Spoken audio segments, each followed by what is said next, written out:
करना क्या, buffer solution.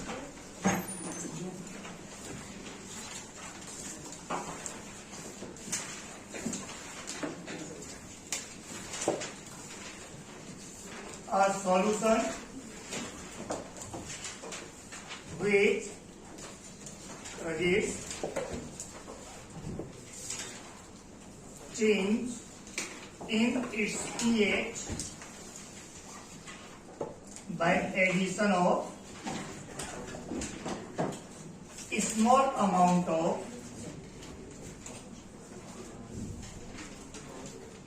strong acid और स्ट्रॉन्ग बेस।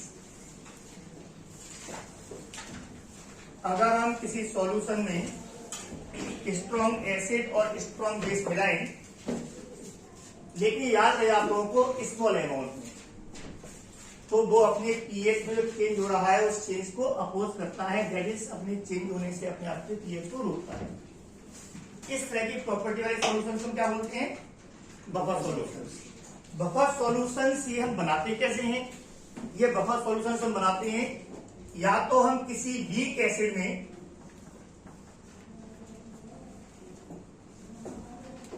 उसी वीक एसिड का salt of weak acid with strong base, किसी स्ट्रॉन्ग बेस के साथ उसी एसिड का जो सॉल्ट बना हुआ है उस सॉल्ट का और वीक एसिड का मिक्सचर अगर हम डिजॉल्व कर दें वाटर में, तो जो सॉल्यूशन बनेगा वो क्या होगा, बफर। या फिर हम यहां पर किसी वीक बेस में, वीक बेस का सॉल्ट किसके साथ बना हुआ होगा, सॉल्ट ऑफ वीक बेस किसके साथ, yes, with strong acid, strong acid के साथ। या फिर हम एक और ले सकते हैं कि अगर मैं वाटर में weak acid weak base salt dissolve करूं, weak acid weak base salt dissolve करने का सेंस ये भी आप ले सकते हो कि मैं वीक एसिड और वीक बेस दोनों के इक्वल इक्विवेलेंस डिजॉल्व कर दूं, तो वो भी बाद में फाइनली किसमें कन्वर्ट हो जाएंगे, week acid weak base salt के सॉल्यूशन। इन सॉल्यूशंस को हम लोगों ने नाम भी दे रखे हैं। अगर ऐसा बफर हम बनाते हैं वीक एसिड के साथ में, तो उसे हम क्या बोल देते हैं, एसिडिक बफर। अगर हम बनाते हैं वीक बेस से, तो हम उसको बोल देते हैं बेसिक बफर। और अगर सिर्फ week acid weak base salt dissolve किया हुआ है तो हम क्या बोलते हैं इसे, आपका नॉर्मल बफर। ये हम लोग पहले ही डिस्कस कर चुके हैं, लिख चुके हैं, एक बार फिर से यहाँ पे रिवाइज कर दिया मैंने। अब मेन जो हमारे सामने आज सीखना है वो ये है कि ये बफर अपने पीएच को चेंज होने से रोकने की कोशिश कैसे करते हैं और कहां तक रोक पाते हैं, कितने अमाउंट तक रोक पाते हैं। चेंज पीएच में एसिड या बेस जब आप मिलाते हो स्ट्रॉन्ग, तो उसके मिलाने से चेंज तो होता है, बट नॉर्मल सॉल्यूशन इतना चेंज होना चाहिए उतना चेंज इसके अंदर नहीं होता। इट डजंट मीन कि ये चेंज होता ही नहीं है। इसका मतलब है कि ये चेंज होना चाहिए उतना चेंज अपने अंदर नहीं होने देता है, उस चेंज को रोकता है। अगर अमाउंट आपने एसिड बेस का जो मिलाया है वो स्ट्रॉन्ग एसिड बेस भले ही हो, लेकिन अगर थोड़ा बहुत अमाउंट मिलाया है तो उसके पीएच में चेंज इतना कम होता है कि हम उसे एप्रोक्सीमेशन में नेग्लेक्ट कर सकते हैं। बात समझ आ गई ना। पर इसका मतलब बिल्कुल नहीं होता है कि ऐसा बफर जिसका पीएच चेंज ना हो। अगर आप एसिड बेस मिलाओगे स्ट्रॉन्ग तो पीएच चेंज होगा, लेकिन नॉर्मल सॉल्यूशंस में इतना चेंज होता है उतना चेंज इसके अंदर नहीं। हमें ये भी देखना है कि चेंज कितना होगा, और एक हमें सीखना है कि आखिर ये वर्क कैसे करता है, ये अपने पीएच को चेंज होने से कैसे रोकता है। ये करने के लिए हम एक एग्जाम्पल एसिड बफर का लेते हैं और इस एसिड बफर के एग्जाम्पल से कुछ सीखने की कोशिश करते हैं। तो देखो आप इसमें अगर हम बात करें यहाँ पर, तो हम यहाँ पे लिख सकते हैं, आप एज अ पॉइंट भी बना सकते हो यहाँ पर, वर्किंग ऑफ बफर और हाउ बफर वर्क्स।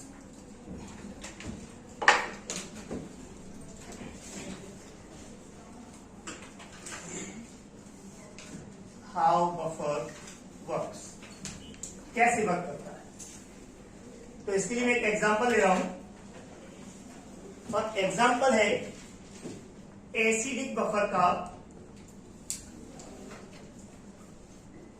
जिसमें मैं वीक एसिड ले रहा हूं एसिटिक एसिड, और इसमें मैं डिजोल्व कर रहा हूं एसिटिक एसिड और स्ट्रॉन्ग बेस NaOH की रिएक्शन से बना हुआ salt sodium acetate. Is there any problem guys? ये दोनों मैंने वाटर में डिजोल्व कर दिए, और जो सॉल्यूशन बना उसको मैं क्या बोलूंगा? Acidic buffer. और अभी बफर कैसे काम करेगा इसको समझने के लिए हम वाटर में इन दोनों कंपाउंड्स के डिसोसिएशन को समझते हैं। अगर मैं यहाँ पे देखूं तो you all know very well that it is a weak electrolyte, that is weak acid है। तो ये यहाँ पर एक्वस सॉल्यूशन में, दैट इज जैसे मैं इसे वाटर में डिजोल्व करूंगा, सॉल्वेंट है इसलिए मैं वाटर पे यहाँ पे नहीं लिख रहा हूँ, पता है हमें, मैं यहाँ पे चाहो तो ज्यादा एक्वस कर सकते हो। उस केस में ये डिसोसिएट कैसे होगा बेटा? CH3CO नेगेटिव और H+। हम लोग जानते हैं कि H+ को वाटर के साथ मतलब तो H3+ को लिखते हैं हाइड्रोनियम है, लेकिन कंसेंट्रेशन तो वही नहीं है, तो हम इसको नॉर्मलाइज इस तरह से कर सकते हैं। अगर इसी में हम बात करें सोडियम एसिटेट की, तो ये क्या है? स्ट्रॉन्ग इलेक्ट्रोलाइट है। क्या है ये? और स्ट्रॉन्ग इलेक्ट्रोलाइट का मतलब क्या होता है? कौन से होते हैं strong electrolyte? Which are 100% gets ionized at each range of concentration। कुछ भी हो, हर समय आयोनाइजेशन क्या होता है? 100%। ठीक है ना? तो जैसे ही मैं यहाँ पर ये सोडियम एसिटेट जो पानी में जो डिजोल्व किया हुआ है, ये आपका इरिवर्सिबल, क्या हम करते कंसिडर 100% आयोनाइज, किसमें कन्वर्ट हो जाएगा? ये CH3 CO नेगेटिव और Na+। आप यहां भी एक्वस लिख सकते हो चाहो तो, क्योंकि हमने आयनिक बॉन्ड में पढ़ा हुआ था कि आयंस होते हैं उनमें पोलर मीडियम में क्या होता है? Solvation, hydration. ये आपके सामने आप सब लोग जानते हो, जब मैंने दोनों को डिजोल्व किया हुआ है तो यहां पर ये जो CH3COH है वो दोनों से मिल रहा है हमें। जब ऐसा होता है तो इसे एक टर्म हमने पढ़ा हुआ था, कॉमन आयन इफेक्ट, याद आ रहा है? Yes sir. Due to common ion effect, जब प्रोडक्ट में किसी एक रिवर्सिबल रिएक्शन में अगर प्रोडक्ट की कंसंट्रेशन बढ़ जाए तो रिएक्शन किस तरफ होती है? रिएक्शन बैकवर्ड होती है। इस कॉमन आयन इफेक्ट की वजह से रिएक्शन किस तरफ चलेगी? अब ये बैकवर्ड डायरेक्शन में। जब ये बैकवर्ड डायरेक्शन में चलेगी मेरे बेटा वो रिएक्शन, तो उस केस में क्या हुआ कि हम ये मान सकते हैं कि पहले ये वीक इलेक्ट्रोलाइट था, डिसोसिएशन से पहले से बहुत कम था, इस कॉमन आयन की वजह से बैकवर्ड होने से डिसोसिएशन और भी कम हो गया और जुड़ गया। तो इस कंडीशन में हम जो कंसीडर करते हैं, एक एजम्पशन लेते हैं, इस मिक्सचर में हमें मानेंगे कि it is almost undissociated. Dissociate तो है, इक्विलिब्रियम में, बट इतना कम अमाउंट ऑफ इसका डिसोसिएट होगा ड्यू टू इट्स कंसंट्रेशन कि हम इसको क्या मान सकते हैं? Undissociated. Is that clear? And this is considered as completely, क्योंकि स्टेम इलेक्ट्रोलाइट है, तो कंप्लीटली डिसोसिएटेड। Picture clear? इसका मतलब ये हुआ कि अगर आपने डिजोल्व करते समय इसकी कंसंट्रेशन आपने C1 ली, इसकी कंसंट्रेशन अगर C2 ली है, तो आप इस पूरे सॉल्यूशन में concentration of acid in a solution, आप इसकी स्टिल क्या लोगे? C1, और इसकी क्या लोगे आप? C2। तो आफ्टर डिसोसिएशन खत्म, completely gate dissociate means C2 का C2 कंसंट्रेशन आ गया आपके सामने। तो प्रॉब्लम है यहाँ पे भाई? तो ये क्या मान लिया आपने? इसकी वजह से बैकवर्ड रिएक्शन की वजह से ये अनडिसोसिएटेड है। याद कोई प्रॉब्लम? तो इस केस में ये जो आपका इक्वेशन हमारा दिख रहा है वीक में, अगर इस वीक एसिड के लिए मैं K का फॉर्मूला लिखूं तो क्या होगा? From this K ionization constant of weak acid is equal to concentration of CH3CO negative into concentration of H plus divided by concentration of CH3COH। Is that clear? Yes sir. मुझे किसी भी solution में हमने पढ़ा है आयनिक में, previous classes में हर जगह हमने इन एक्वस सॉल्यूशंस में कुछ भी डिजोल्व करें, हमने क्या कैलकुलेट किया था? पीएच कहां से आना है? एच एन कंसंट्रेशन से। तो यहां पर इस इक्वेशन से अगर आप निकालें तो यहां से एच एन कंसंट्रेशन को आप क्या लिख सकते हो बेटा? H N concentration is equal to Ka into acetic acid concentration divide by acetic ion concentration. Any problem? No sir. बात सुन रही? मैं अब पीएच निकालना है तो क्या करना पड़ेगा मुझे? माइनस ब्लॉक लेना होगा। तो मैं यहां पर इसको डायरेक्ट लिख सकता हूं। माइनस ब्लॉक लेने पे क्या लिख सकते हो बोलो जरा? PH is equal to pK. Concentration में हम माइनस ब्लॉक लिखा रहे देते हैं, पी में चेंज नहीं करते। तो क्या हो जाएगा? माइनस ब्लॉक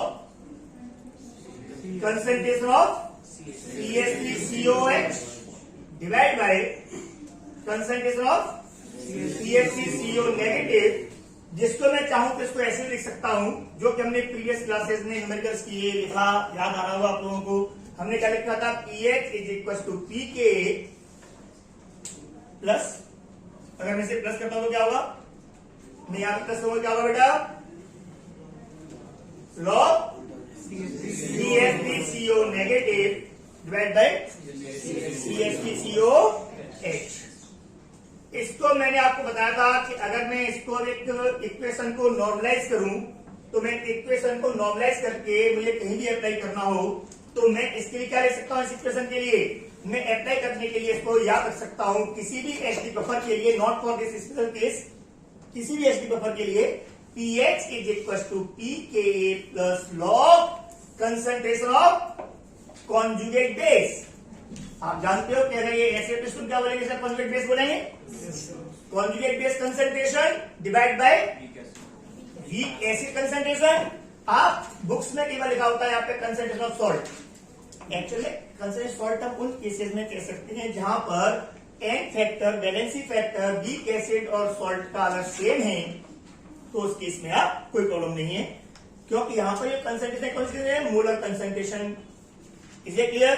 तो उस केस में अगर मेरे सामने यहां पर कॉन्जुगेट बेस जो बन रहा है, अगर उसका एन फैक्टर ज्यादा है तो उसका जो मोल्स होंगे वो, और जो एसिड के मोल्स होंगे वो अलग अलग होंगे। Is it clear? तो मुझे उसे वैलेंसी फैक्टर से उसे किसमें? मोलरिटी में, मोल्स पर लीटर में चेंज करना पड़ेगा। लेकिन जब तक वैलेंसी फैक्टर क्या दोनों का? सेम। तो जब चेंज कर दोनों डिवाइड करोगे तो क्या हो जाएगा? कैंसिल आउट हो जाएगा। तो इसलिए या तो एक एक है या क्या है? दोनों का वैलेंसी फैक्टर सेम। तो उसकी आप इस तरह से याद रख सकते हैं। तो अब ये कौन सा फॉर्मूला हो गया? ये नॉर्मलाइज हो गया, general for each acidic buffer, not for only this case, सबके लिए। मैं इसके अकॉर्डिंग तो क्या कह सकता हूं इसको? मैं concentration of C2 by concentration of, क्या है इसका? C1, तो मैं इसको C2 है C1 भी लिख सकता हूं। जब हमसे न्यूमेरिकल पूछा जाता है तो उसमें मोस्टली क्या होता है? इसमें हमें इसकी वैल्यू जी गिवन होती है। Picture clear? ठीक है ना? वैल्यू पुट करो, लॉग लो और आपके सामने इक्वेशन आ गया। तो ये तो रहा कि पीएच कितना होगा एसिडिक बफर का, आप लोग समझ सकते हो। इसी तरह से अगर मैंने आप एक बेसिक बफर का एग्जांपल लिया होता तो आप लोग डायरेक्ट भी कर सकते हो मुझसे। उस केस में क्या बन जाता? और बेसिक बफर, बेसिक बफर के केस में सारी कहानियां किस हो जाती बेटा? Similarly for basic buffer POH will be equal to PKB plus log of conjugate acid concentration divided by weak base। Base से क्या बनता? Conjugate acid. तो बेस H प्लस देगा, कोई दिक्कत?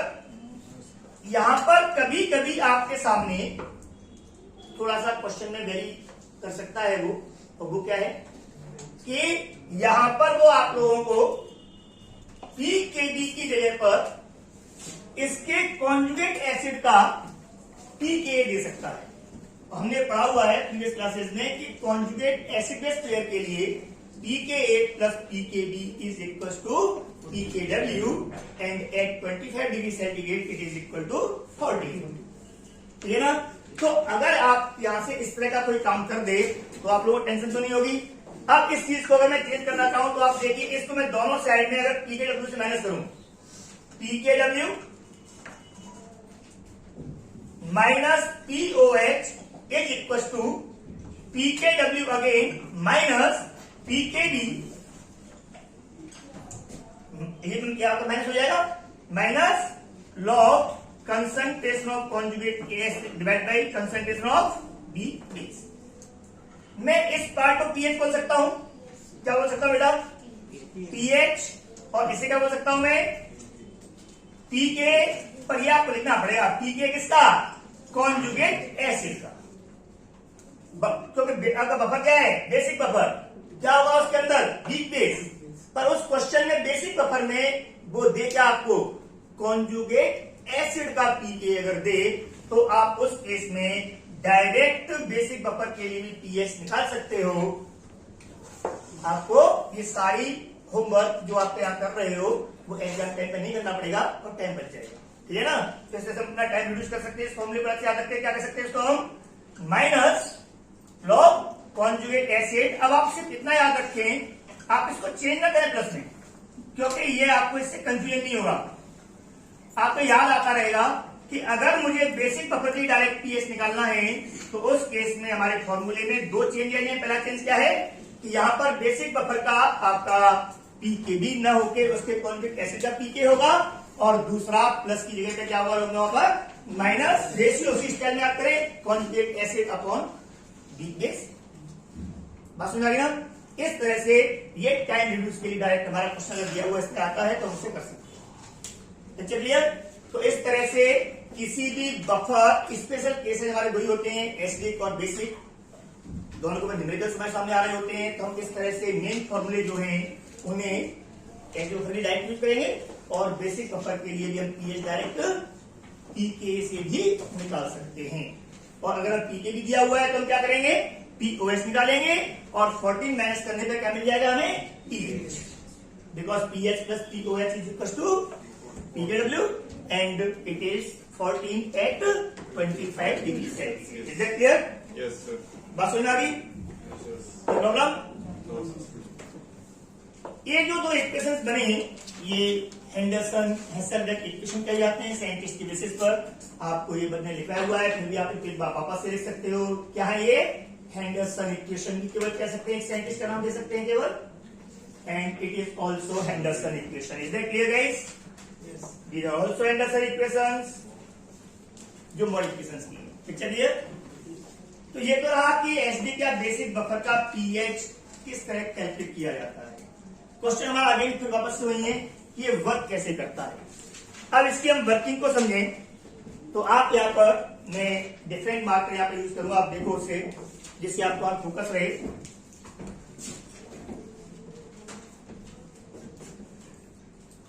यहां से देखिए, आप ये पार्ट हटा रहा हूं मैं यहां से भी।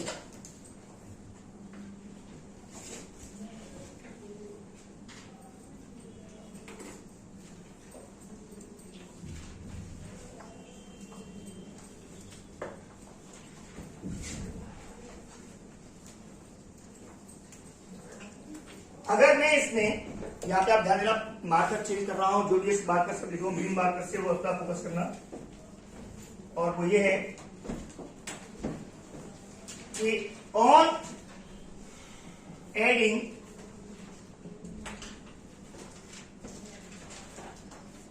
स्ट्रॉन्ग एसिड, अगर मैं इस बफर में क्या कर रहा हूं,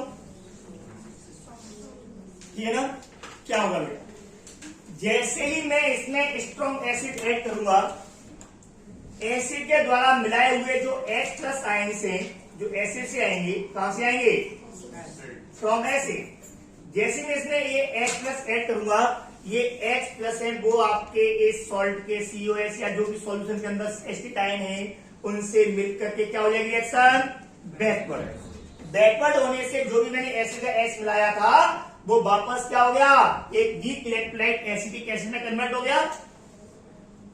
मतलब जितना भी मैंने H प्लस दिया था वो सब किसमें कन्वर्ट हो गया, एसिडिक एसिड में। तो क्या उसमें H प्लस कहीं इंक्रीज हुए, नहीं हुए ना।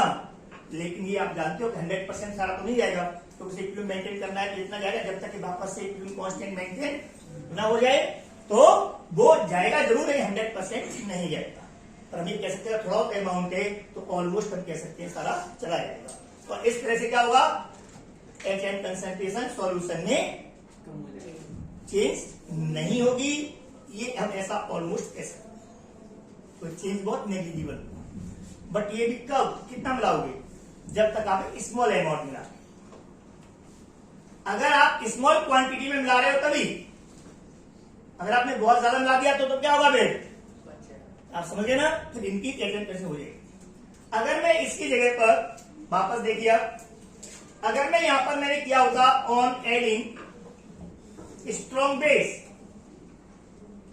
अगर मैं इसमें स्ट्रॉन्ग बेस ऐड किया होता तो क्या होता, जैसे ही मैं इसमें स्ट्रॉन्ग बेस आपका ऐड करता, पूरे सोल्यूशन में तो सब कुछ है ना, अरे सब है ना सोल्यूशन में। तो जैसे ही मैं यहाँ पर स्ट्रॉन्ग बेस ऐड करता, ये स्ट्रॉन्ग बेस जो मुझे मिल रहा है फ्रॉम स्ट्रॉन्ग बेस, ये OH इस एसिडिक एसिड से रिएक्शन करता और इससे रिएक्शन किसमें कन्वर्ट हो जाता, ये इस वीक इलेक्ट्रोलाइट जो करंट एसोसिएटेड ऑलरेडी है मेरे पास, ये एसिड बेस रिएक्शन होती है बेटा, और किसमें कन्वर्ट होता, एसिटेट आयन में और किसमें, वाटर में। तो इस तरह से OH जो बेस का था, फ्रॉम जो बेस से आ रहा था वो भी कंज्यूम हो गया, जो मैंने डाला बेस उसका OH क्या हुआ, कंज्यूम हो गया, कन्वर्ट होके अब HOH तो नहीं है ना, इसका मतलब बेस का OH है उसको वीक एसिड और स्ट्रॉन्ग एसिड का जो H आएगा उसको salt that is conjugate base consume कर लेते हैं, या ये इस तरह चेंज हो जाती है कि H और OH है वो आपका चेंज नहीं। तो क्लियर हो गई, वर्किंग क्लियर हो गई। तो ये क्या करते हैं, इस तरह से अगर हम बेसिक बफर लेते तो क्या होता, उस बेसिक बफर में जो वीक बेस होता वो एसिड के H+ को कंज्यूम करता, सॉल्ट एंड वाटर, और अगर मैं उसमें मिलाता क्या, बेस, तो वो जो बेस का OH होता वो उस वीक बेस के कॉन्जुगेट एसिड के साथ मिलकर के सॉल्ट आपका कन्वर्ट हो जाता वीक बेस में। इस तरह से H और OH जो मिलाते हैं उसका मैक्सिमम पार्ट कंज्यूम हो जाता है, या यूं कहें कि वो आपके ऐसे कंपाउंड में चेंज हो जाता है जो HOH नहीं होते। तो इस तरह से सॉल्यूशन में ओवरऑल H और OH कंसंट्रेशन जो थी वो लगभग उतनी ही मेंटेन रहती। इस तरह से वर्क करता है। Is that clear, working clear होगी। यहाँ पर कुछ नोट करना हो तो नोट कीजिए, फिर हम आगे बढ़ते हैं। वर्किंग में कुछ लिखा नहीं आता, समझा जाता है कि वर्क कैसे करता है। ठीक है भाई। अब इस बफर में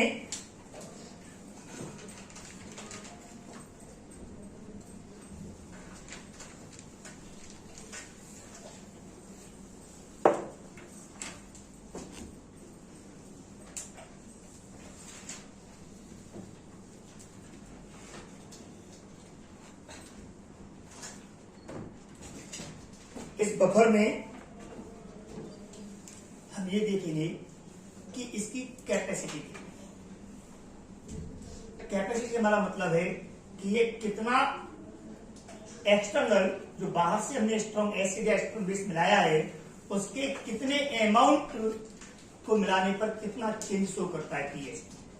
रेस्टो कर रहा है और नहीं जाता, चेंज जरूर होता है पीएच, तो उतना नहीं होता जितना होना चाहिए।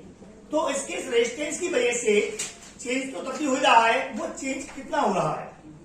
अगर मैं इस चेंज को एक यूनिट में कन्वर्ट करूं तो मैं बफर के सॉल्यूशन की उस स्ट्रेंथ को, उस पावर को मेजर कर सकता हूं कि इसकी रेजिस्टिंग पावर कितनी है। उसको हम बोलते हैं बफर कैपेसिटी। क्या बोलते हैं? तो बफर कैपेसिटी हम दो अलग अलग बफर की कंपेयर करते हैं, और कैसे कंपेयर करते हैं वो आपको ध्यान देना। तो बहुत सिंपल सा है, मेरे सामने दो बफर सॉल्यूशंस हैं, दोनों में मैंने इक्वल अमाउंट ऑफ एसिड मिलाया, दोनों में पीएच में चेंज कितना हुआ ये मेजर कर लिया, ठीक है ना। तो अगर जिसमें चेंज ज्यादा हुआ होगा उसको क्या बोलेंगे बेटा? वीकर बफर बोलेंगे। क्यों? मतलब आप कह सकते हो कि कच्चा बफर नहीं माना जाएगा, ज्यादा चेंज हो रहा है मतलब क्या, वो ज्यादा रेस्ट नहीं कर पा रहा। क्यों? और अगर मान लो सेम अमाउंट ऑफ एसिड मिलाने पर किसी बफर में चेंज कम हुआ है, इट मीन्स वो एक अच्छा बफर है। बात सुन लिया? तो हम दो बफर को अगर हमें कंपेयर करना हो तो हम किससे कंपेयर करते हैं? बफर कैपेसिटी से। किससे करते हैं कंपेयर हम? तो आप लोग लिखिए बफर कैपेसिटी। बफर कैपेसिटी मैं डिक्टेट कर रहा हूं और लिख भी रहा हूं, आप लिखिए मेरे साथ।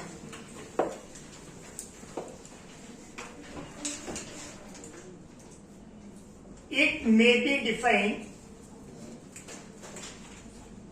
as the amount of, mostly हमें मोल्स में लेके चल रहे होते हैं, पर आप अमाउंट लिखें तो अब हम लोग मोल कंसेप्ट पढ़ चुके हैं, उसके अकॉर्डिंग अमाउंट को हम किसी भी तरीके से रिप्रेजेंट कर सकते हैं, ठीक है ना, मोल में, मास में, किसी चीज में. It may be defined as the amount of strong acid और स्ट्रॉन्ग बेस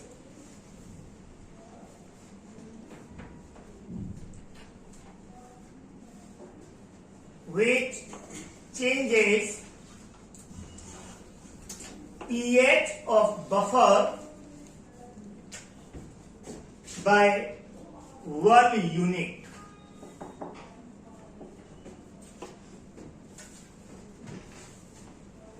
किसी भी बफर सॉल्यूशन में पीएच में 1 यूनिट का चेंज लाने के लिए, पीएच अगर सपोज कीजिए बफर सॉल्यूशन का कितना है 6, तो 6 से 7 करने के लिए या 6 से 5 करने के लिए जितना आप एसिड या बेस मिलाओगे, that amount is called buffer capacity of that solution. तो अगर 4 अलग अलग सॉल्यूशंस आपका बफर के हैं और चारों में 1-1 मिनट का चेंज करने के लिए आपने एसिड बेस मिलाया, तो उसमें अलग अलग अमाउंट्स मिलाने पड़ेंगे. तो उन अमाउंट्स के ऑर्डर में अगर उनको अरेंज कर दें तो उनकी बफर कैपेसिटी का ऑर्डर होगा, जिसमें 1 यूनिट चेंज करने के लिए जितना कम अमाउंट लाना पड़ा है वो उतना अच्छा बफर है, उसकी बफर कैपेसिटी उतनी ही ज्यादा है. और जिसमें आपका अमाउंट जितना ज्यादा मिलाने पर चेंजेस आ रहे हैं, समझ रहे ना आप लोग, मतलब अमाउंट कितना मिला रहे हैं उसके अंदर, हमें 1 यूनिट चेंज करने के लिए अमाउंट ज्यादा मिलाना पड़ रहा है, मतलब ज्यादा रेजिस्टेंस है उसके अंदर, क्या होगा वो अच्छा बेटर बफर. जैसे मैं एक एग्जांपल लेके चलूं, इफ बफर सॉल्यूशंस, ऐसी एग्जांपल हमने hypothetical buffer solutions A B C required 2,3,4 moles of HCl to make a change in their pH by 1 unit respectively.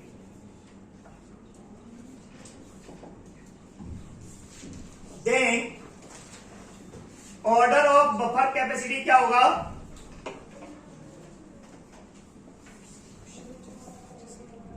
Order of buffer capacity will be, मुझे एक buffer में, जो buffer solution मैंने ए लिया है उसमें केवल 2 मोल एसिड मिलाने पर चेंज कितना हो गया 1 पीएच का.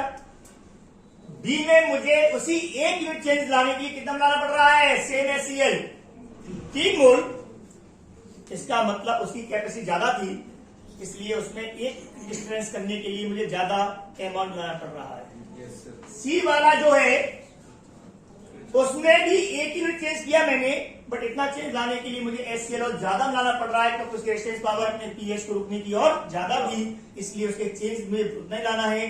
तो उसकी उस कैपेसिटी के अगेंस्ट मुझे क्या करना पड़ेगा, ज्यादा अमाउंट मिलाना पड़ेगा. देन क्या हो जाएगा यहाँ पर A, B and C. Is that clear? Yes, sir. Any problem? No. But according to mathematically इस बफर कैपेसिटी है वो कितनी होगी, इसको हम रिप्रेजेंट करते हैं और उसके फॉर्मूला बनाते हैं. बफर कैपेसिटी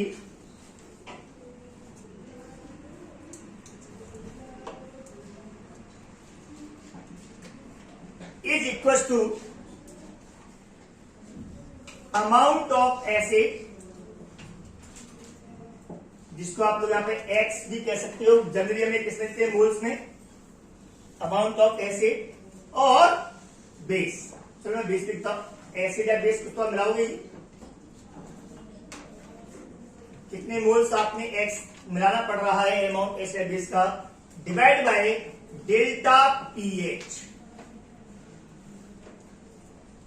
आपने जो अमाउंट मिलाया है उससे पीएच में चेंज कितना हुआ है उसका डिवाइड करके बताया जाएगा. चेंज के लिए रिक्वायर्ड अमाउंट पर यूनिट के लिए 1 यूनिट चेंज लाने के लिए अमाउंट पता लग जाएगा, ये टोटल अमाउंट कितना मिलाया, टोटल चेंज कितना हुआ, इस रेशियो को क्या कह सकते हैं, amount required to change for 1 unit pH change. Is that clear? इस तरह से हम इसको फॉर्मूले पर रिप्रेजेंट कर सकते हैं। पीएच चेंज निकालने के लिए भी न्यूमेरिकली हम थोड़ा सा दिमाग लगा सकते हैं। वो कैसे, हम एक हाइपोथेटिकल एग्जांपल लेके चलते हैं। Late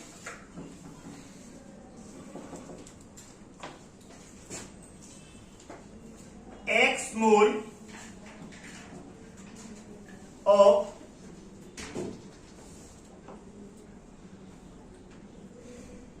strong base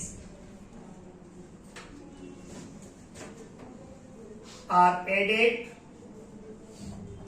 in CH3COH, जिसकी कंसेंट्रेशन क्या है, C1 प्लस CH3CONA, क्या कंसेंट्रेशन है, C2 buffer.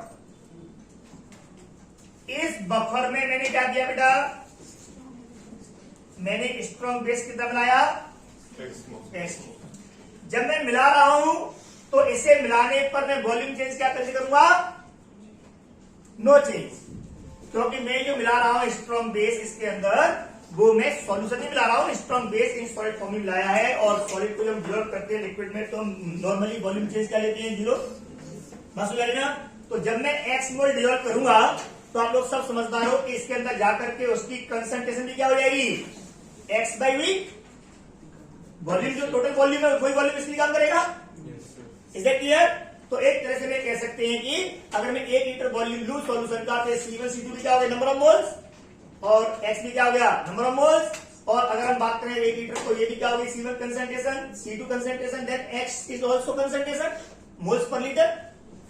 Is that clear? तो मैं इस कंसीडरेशन के अकॉर्डिंग आगे बढ़ूं तो आप समझते हो रिएक्शन कैसे होगी, आप उससे समझ जाओगे। जब तक आपने स्ट्रॉन्ग बेस नहीं मिलाया था तब तक इक्वेशन क्या कह रहा था, CH3COH is changing into CH3CO minus plus H plus, ऐसे था बेटा, एम आई राइट?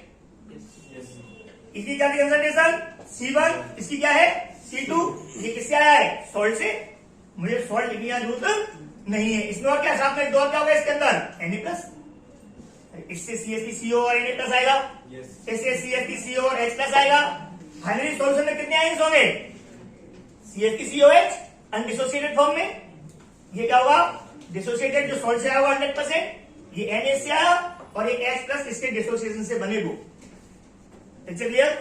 अरे वाटर से भी होते हैं, लेकिन वो हम उसको क्या करते हैं, अप्रोक्सीमेशन में वाटर के HNO को हम इनके रेस्पेक्ट में क्या करते हैं, नेगेटिव। ये हमारे सामने उस सॉल्यूशन, बफर सॉल्यूशन में ये फॉर्म में आयंस डिसोसिएट और अनडिसोसिएट फॉर्म होंगे, ठीक है ना। और ये क्या है, इक्विलिब्रियम। जैसे ही आपने इसमें क्या मिलाया, मैं ले लू सॉल्यूशन यहां पर कि 1 लीटर सॉल्यूशन है, कितना लू मैं यहां पे, और अगर 1 लीटर लूंगा तो मैं इसको C1 मोल कह सकता हूं बेटा, इसको C2 मोल कह सकता हूं।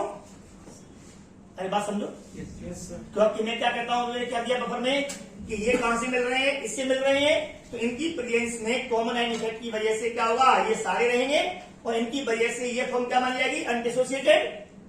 जितना है लिया उतना ही माना जाएगा, तो रिएक्शन फॉरवर्ड ये होने नहीं देगा, अमाउंट क्या है, बहुत ज्यादा है इस आयंस का। Picture clear? लेकिन जैसे ही मैंने इसमें क्या ऐड किया, क्या ऐड किया मैंने इसमें, स्ट्रॉन्ग बेस। कितने मोल आपके ऐड किए मैंने, मोल इसमें कितने मोल ऐड किए मैंने इसमें, x मोल्स, ठीक है ना। तो इस x मोल्स में अगर मैं यहाँ पे ऐड करता हूं तो ध्यान देना, जैसे ही मैं इसमें x मोल ऐड करूंगा तो आप दो तरह से इसको रिप्रेजेंट कर सकते हो। क्या ऐड किया मैंने, स्ट्रॉन्ग बेस। स्ट्रॉन्ग बेस से क्या आएगा बेटा, OH माइनस आएंगे x मोल्स, स्ट्रॉन्ग बेस से क्या आएंगे, x मोल OH आयंस। आप इसको या तो इधर ऐड लिख सकते हो या आप इधर लिख सकते हो। अगर आप इस x मोल को इधर लिखते हो तो यहाँ पे क्या होगा, जैसे ही आप इसमें OH माइनस मिलाओगे x मोल्स, ये x मोल से करेगा ना बेटा, और इस x से ही रिएक्शन करके क्या बना देगा, x मोल ऑफ वाटर एक वीक इलेक्ट्रोलाइट में कन्वर्ट हो जाएगा, जिसका डिसोसिएशन क्या होता है, बहुत कम, वेरी वीक इलेक्ट्रोलाइट है। पानी का आपको पता है प्योर वाटर में कितना होता है, 10⁻⁷H प्लस और OH माइनस मोलरिटी है ना।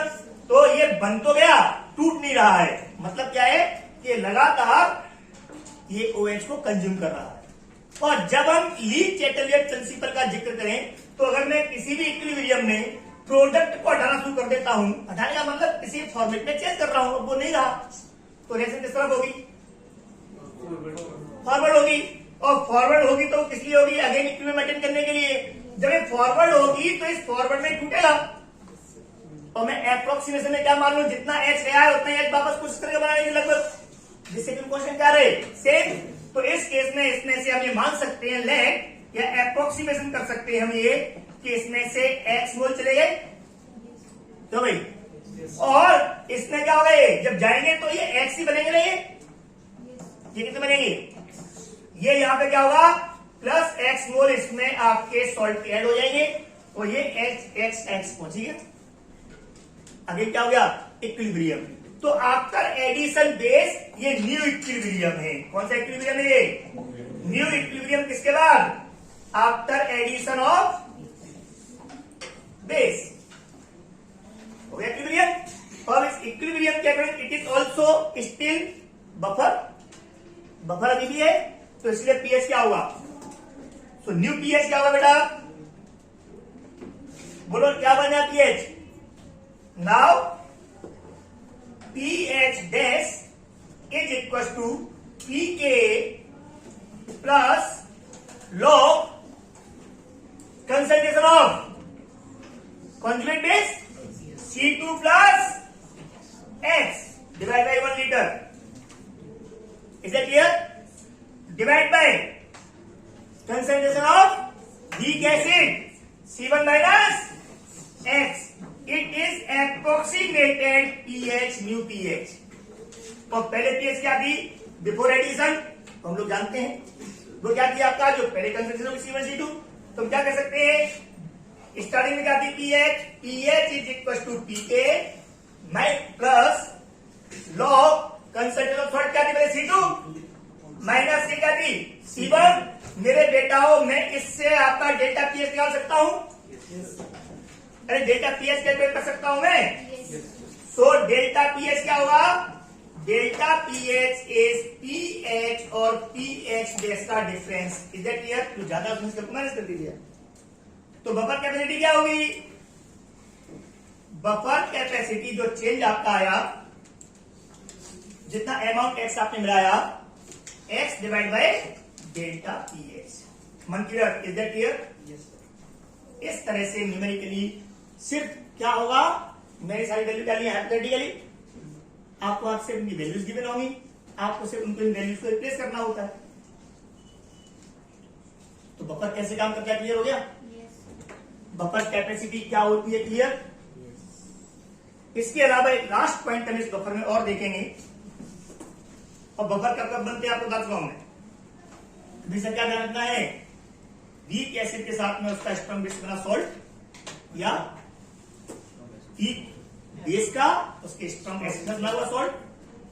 अगर हम ऐसा सॉल्ट नहीं ले रहे हैं साथ में, तो हम एक काम क्या कर सकते थे, large amount of weak acid में आप small amount of strong base मिला दोगे तो इक्वल इक्विवेलेंस के अकॉर्डिंग सॉल्ट बन जाएगा और एक्सेस होने की वजह से वीक एसिड बचा भी रह जाएगा। Finally that solution will act as a buffer. और अगर मैं वीक एक आपका बेस ज्यादा इक्विवेलेंस लूं, स्ट्रॉन्ग एसिड उसमें कम इक्विवेलेंस में ऐड कर दूं, तो पहले एसिड बेस रिएक्शन से क्या बन जाएगा, सॉल्ट। लिविंग रिएजेंट के कंसेप्ट के अकॉर्डिंग सारा स्ट्रॉन्ग एसिड सॉल्ट में कन्वर्ट हो चुका होगा और क्या बचेगा, वीक बेस, क्योंकि वो लार्ज अमाउंट में था, एक्सेस था। तो फाइनली सॉल्यूशन किसका होगा, वो वीक बेस और उसके सॉल्ट का, तो भी क्या होगा फिर बफर। ठीक है ना? और अगर दोनों ही मैंने इक्वल इक्विवेलेंस में लिए हुए हैं तो फिर वो बफर नहीं होगा। फाइनली सॉल्यूशन क्या होगा, सॉल्ट का solution. Is that clear? Picture clear होगी? वहाँ जो OH माइनस के हमने कंसंट्रेशन है वो x मोल लिखा जो आपने, वो x के साथ एलिफेक्ट में मल्टीप्लाई होगा? नहीं, ये डायरेक्ट मोल से मोल की रिएक्शन हो रही है, बैलेंस इक्वेशन है। कितने मोल लिए, कितने मोल गए, जरूरत नहीं है, ठीक है ना? कितने तो डायरेक्ट पता लग रहा है कितने मोल जा रहे हैं, कितने मोल आ रहे हैं। हमारे पास तो बैलेंस फैक्टर का हम मल्टीप्लाई कब करते हैं, जब हमें पता लगाना हो कि मोल्स का नहीं पता लग रहा है कितने हैं, ठीक है ना, अनबैलेंस्ड इक्वेशंस होती हैं तो उसे पता लगाने के लिए करते हैं। या रिएक्शन बैलेंस लिख दिया तो बैलेंस इक्वेशन के अकॉर्डिंग आप कितना एक्स गया माइनस हुआ आप उसके अकॉर्डिंग करो तो बाकी खत्म हो गई। फिर ये भी फॉर्मूला थोड़ी कह रहे हैं मल्टीप्लाई करना है, क्या मतलब है? अगर मेरे पास इक्विवेलेंस है, मेरे पास किसी भी सब्सटेंस की क्या मिल रही है, मुझे नॉर्मलिटी मिल रही है और मुझे यूज क्या करना है उसका, molarity, then required n factor. जब मैं मोलैरिटी यूज कर रहा हूं, मोलैरिटी ही मिल रही है, फॉर्मूले में मोलैरिटी यूज कर रहा हूं, क्यों लोगे आप एन फैक्टर? मैं यहाँ पे नहीं कह रहा, मैं वहाँ कह रहा हूँ जो आपने OH एक्स मोल लिखे हैं वो में स्ट्रॉन्ग बेस थोड़ी पता है कौन सा है, एग्जैक्टली वही। हाँ, अगर MgOH तो यहाँ स्ट्रॉन्ग बेस, अभी यहाँ पे हम मोनो एसिडिक बेस लेके चल रहे हैं, मतलब जितने मोल लिया उतनी OH। ये कंफर्म इसलिए चला है, स्ट्रॉन्ग बेस में क्या था, OH के एक्स मोल है, मतलब इसकी बेसिटी कुछ भी हो, इसकी एसिडिटी कुछ भी हो, मुझे इससे मिलने वाले OH कितने मिले, एक्स मोल। इसलिए फाइनली आपको ये ध्यान रखना, अगर मैं यहाँ पे एक्स मोल स्ट्रॉन्ग बेस ले रहा हूं और मुझे एक्स मोल OH मिल रहे हैं तो क्या होगी एसिडिटी 1। बट अगर ये मोल कम ज्यादा भी हो, मुझे OH कितने मिलने चाहिए फाइनली, OH एक्स मोल, क्योंकि मैं बैलेंस्ड इक्वेशन में मोल ऑफ OH से रिएक्शन यहाँ पे की हुई, ठीक है ना? कितना क्लियर हो गया? करो नोट डाउन। इसके बाद इस बफर में हम एक और बहुत प्यारा सा पॉइंट पढ़ते हैं। हम इसे बफर चेंज जो है, बफर में पीएच चेंज के अकॉर्डिंग कैलकुलेशन के थ्रू भी चेक कर सकते हैं, या आप इसे अभी ऑब्जर्व कह सकते हो। मेरी वैल्यूज है एक्सपेरिमेंटल, जिन्हें आप लोग भरोसा करके याद रख सकते हो, ठीक है ना? और वो क्या है कि बफर की कैपेसिटी अपने आप में एक अलग चीज है, पर हर बफर की भी काम करने की एक पर्टिकुलर रेंज होती है जिसके अंदर वो बहुत अच्छा काम करता है, मतलब उसकी कैपेसिटी रेस्ट करने की पीएच की काफी अच्छी होती है, और एक पर्टिकुलर रेंज से बाहर वो बफर भी एक अच्छे बफर की तरह काम नहीं कर पाता है, मतलब एक बेटर बफर नहीं होता है। और वो रेंज किस चीज की होती है? वो रेंज होती है, बफर हम किससे बना रहे हैं, सॉल्ट और एसिड्स के मिक्सचर से, या बेस और उसके सॉल्ट के मिक्सचर से। तो उसमें सॉल्ट और एसिड का या सॉल्ट और बेस की कंसंट्रेशंस का रेशियो, वो रेशियो किस अमाउंट में, मैंने बफर बनाते समय वीक एसिड के साथ में उसका सॉल्ट कितना मिलाया है, उन दोनों के अमाउंट का रेशियो क्या है, मैंने वीक बेस में उसका सॉल्ट मिला के बफर बनाया बेसिक, उन दोनों का अमाउंट कितना यूज किया है, उस दोनों के अमाउंट से जो बफर बना रहा हूं मैं, वो बफर कितना बेटर होगा, डिपेंड किस बात पे करता है, उन दोनों के मिलाए हुए अमाउंट्स के रेशियो पर डिपेंड करता है, कंप्लीट क्वांटिटी पर डिपेंड करता है। तो चलिए होगी ना, ये नहीं कि आप कितना ही वीक एसिड लेकर उसमें कितना भी सॉल्ट मिला दो, कुछ भी बना दो, बस बफर हो गया। बफर है, लेकिन बफर की अपनी एक रेंज होती है जहां वो बहुत बेटर वर्क करता है। तो बेस्ट कब करता है, और एक रेंज जहां तक वो एक एफिशिएंटली आपका वर्क करता है, ठीक है ना, और एक रेंज से बाहर जाने पर वो इतना एफिशिएंट नहीं रहता। बात समझ आ गई ना? वो क्या है, वो ऑब्जर्व के अकॉर्डिंग आप लोग उसको याद रख सकते हो। तो आप लिखें इसके आगे बफर रेंज।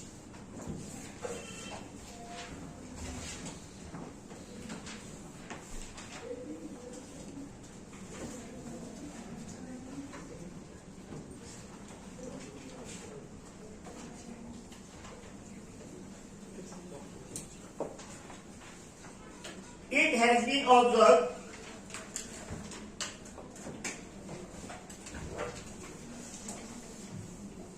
मैं डिक्टेट कर रहा हूं, आप लिखिए, it has been observe that a buffer is maximum efficient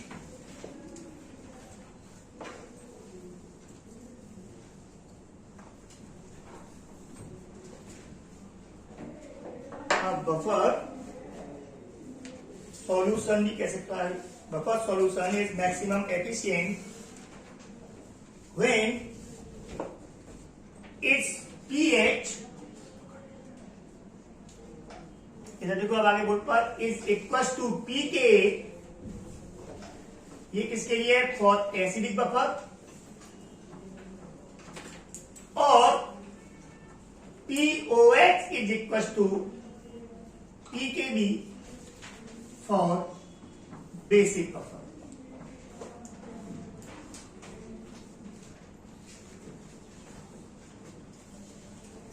कोई भी बफर सॉल्यूशन मैक्सिमम एफिशिएंट कब होता है, सबसे पावरफुल बफर का काम कब करता है, जब उसका सॉल्यूशन का पीएच उसके वीक इलेक्ट्रोलाइट जो हमने लिया था एसिड बफर में वीक एसिड, उसके पीके वैल्यू या बेसिक बफर में जो हमने बेस यूज करके बनाया है बफर को, उसके उस वीक बेस की पीके वैल्यू के बराबर ही हो, उस समय ये क्या होता है, मैक्सिमम एफिशिएंट। अगर आप इस चीज को थोड़ा हाइपोथेटिकली सोचें अपने फॉर्मूले हेंडरसन इक्वेशन से, तो आप समझ जाओगे। I want to say when pH is equal to pKa plus 0, that is plus log concentration ratio जो हमने लिया था, that will be 1।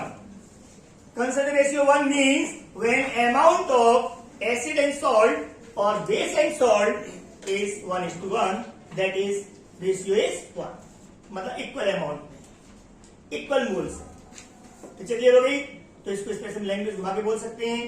Vector buffer कब बनता है, दैट इज जब वीक एसिड की कंसंट्रेशन और उसके कॉन्जुगेट बेस की मोलर कंसंट्रेशन क्या हो, बराबर। Is it clear guys?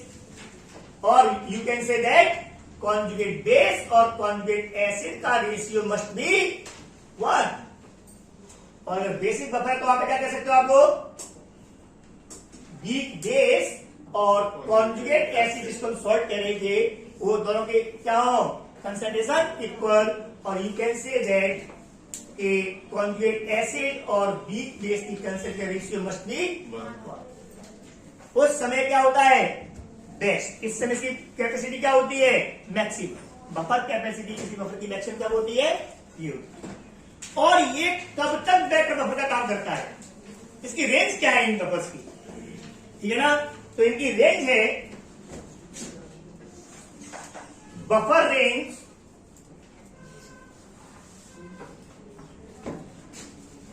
कितनी होती है, जब पीएच बफर का मे वेरी pKa प्लस माइनस 1 और pOH अगर बेसिक बफर है तो pKb प्लस माइनस 1।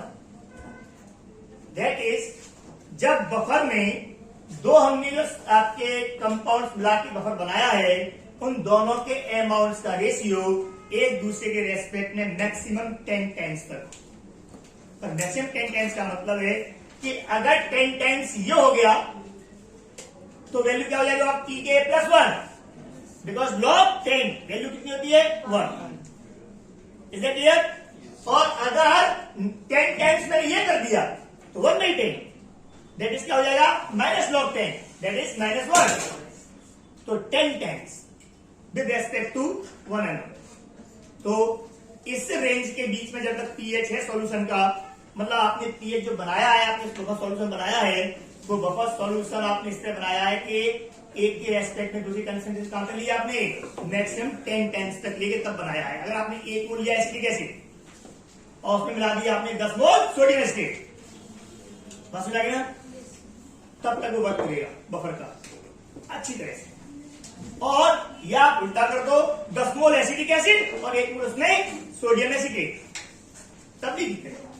लेकिन जैसे ही रेंज से आगे आएगी उस समय क्या हो जाएगा, बफर वो एफिशिएंटली वर्क नहीं करता, ठीक है ना? तो बफर की भी हर रेशियो के सॉल्यूशन में हम उसको बफर कहना भी नहीं चाहिए। जब तक काम कर रहा है एफिशिएंटली तब तक बफर बोलेंगे। तो हर रेशियो में, हर रेंज में वीक एसिड और उसके सॉल्ट के मिक्सचर को बफर कहना उचित नहीं है। Is that clear? मान लो मैंने क्या लिया, 100 मोल एसिटिक एसिड, फिर उसमें डाल दिया मैंने क्या, 1 मोल सोडियम एसिटेट, तो आप कंसेप्ट के अकॉर्डिंग आप कह सकते हो बफर है। तो इतना पुअर बफर होगा वो कि उसमें थोड़ा सा अमाउंट भी एसिड या बेस का काफी बड़ा चेंज पीएच में ला दे, इतना रेजिस्टेंस नहीं कर पाएगा। मेरी बात समझ आ गई? तो पीएच रेंज क्या होती है, लैंग्वेज के अकॉर्डिंग हम ये कहें तो हम उसमें क्या कह सकते हैं, पीएच रेंज के लिए वेक्टर बफर की रेंज क्या होती है, that is buffer works efficiently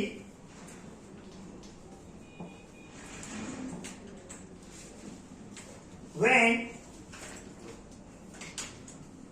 ratio of its components, component का मतलब समझ रहे हैं आप लोग बेटा? कंपोनेंट का मतलब एसिड बफर के लिए कंपोनेंट क्या कहेगा? वीक एसिड और उसका सॉल्ट, और बेस बफर के लिए वीक बेस और उसका सॉल्ट, जो दो कंपोनेंट हैं उनका रेशियो ऑफ इट्स कंपोनेंट्स, और रेशियो किसका आप इसको भी कर लेते हो, ratio of concentration, ratio of concentration of its components is 10 or 0.1, that is 1/10. समझ में आया? मतलब एक के रेस्पेक्ट में दूसरा क्या हो 10 टाइम्स, तो ऊपर कोई भी ले सकते हो, या तो एसिड 10 टाइम्स या फिर सॉल्ट है वो एसिड का 10 टाइम्स, ठीक है ना? इतने रेंज के बीच में फॉर एग्जाम्पल, अब एक एग्जाम्पल देखें, पीके ऑफ HCO3 माइनस, क्या भाई कहोगे? तो H2CO3 लिख देता हूं, H2CO3 का पीके या पीके मतलब है pK1 से, मतलब पहले वाले पार्ट से, ओके बेटा? The pK1 of H2CO3 carbonic acid is 6.35, कितना बेटा? बस मैंने एग्जैक्ट लिख लो, कोई दिक्कत नहीं, 6.37 एग्जैक्ट लिख लो, ये वैल्यू एग्जैक्ट वैल्यू भी है, आप इसे याद भी कर सकते हो, ठीक है ना? कितना होता है? कितना होता है, बात सुन रही ना? इस केस में मेरे बेटा जी, ये कब तक बैटर बफर, आपका इससे बफर बनाओ, इसका क्या बनाऊ मैं? बफर, तो उसकी रेंज क्या होगी? Then buffer range of buffer made by using H2CO3 will be 5.37 to 7.37. Is that clear, guys? Yes.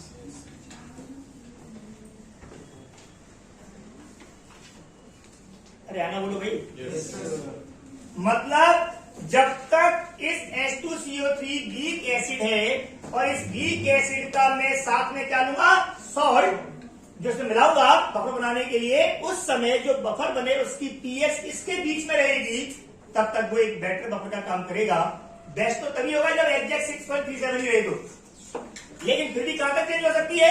यहां तक का।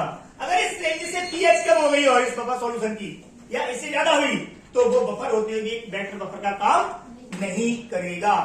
तो मैं एग्जैक्ट डेटा यहां पर और यूज करता हूं, कुछ मेडिकल स्टूडेंट्स यहाँ बैठे हुए हैं, हमारे ब्लड में, या हमारा जो ब्लड है वो किस चीज का बफर है?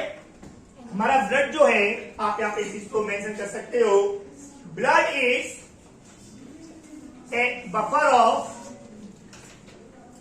Solution of carbonic acid H2CO3 and NaHCO3 sodium bicarbonate. It is weak acid and it is weak acid strong base salt.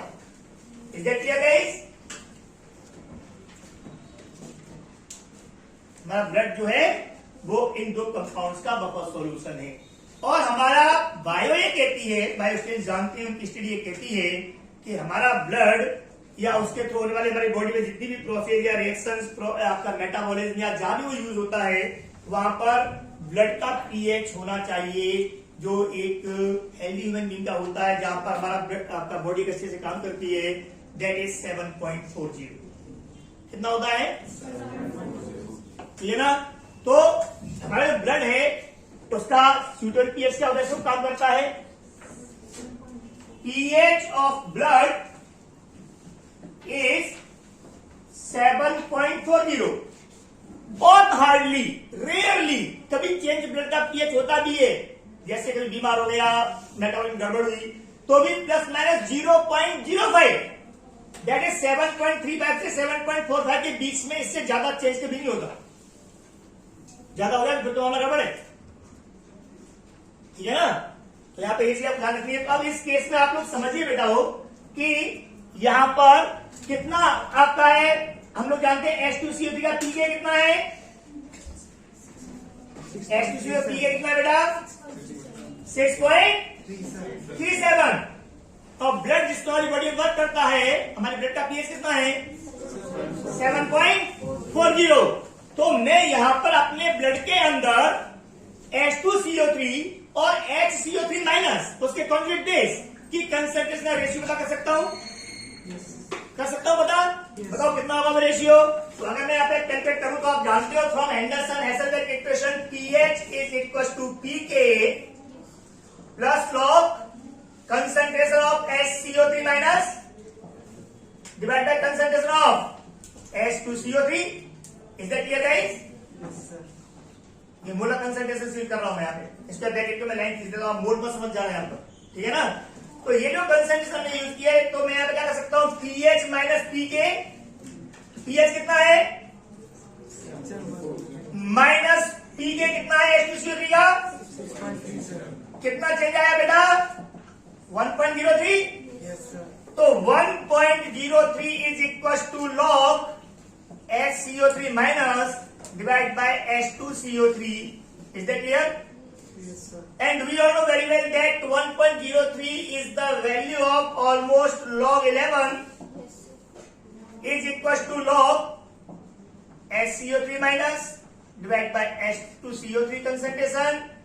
On removing log, you will get the concentration of H3CO minus and concentration of carbonic acid is equal to 11. So it is clear from this factual data, fact जो होता है उसके according हमारे blood में जो ratio होता है वो रेशियो 10 से ऊपर जा रहा है, इसका मतलब blood is a poor buffer. क्या होता है भाई ये, तो ब्लड कैसा बफर है बेटा पुअर बफर होता है, क्योंकि बेटर बफर कब तक होता है आपका एफिशिएंटली जब तक रेशियो कितना हो 10 और 1/10 टाइम्स, यहाँ कितना हो रहा है ऑलमोस्ट 11 टाइम्स, ठीक है ना।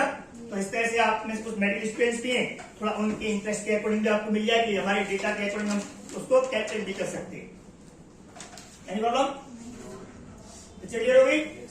तो ब्लड है वो हमारा एक अच्छा बफर नहीं है, हम उसके फैक्ट बेस्ड जो डेटा है पीके हमें पता होता है, ब्लड का पीएच पता है, हम वहां से कैलकुलेट कर सकते हैं। आप लोग इसमें समझते हो, अगर किसी भी कंडीशंस में हमारी बॉडी में CO2 ज्यादा डेवलप होना शुरू हो जाए तो कब होती है, इतना नॉन मेडिकल स्टूडेंट्स को भी नॉलेज होनी चाहिए थोड़ी हमारी बॉडी की वर्किंग की। हमारी बॉडी में प्रोटीन के मेटाबॉलिज्म से अमोनिया डेवलप होती है ना, और ग्लूकोज के ऑक्सीजन से CO2 डेवलप होती है।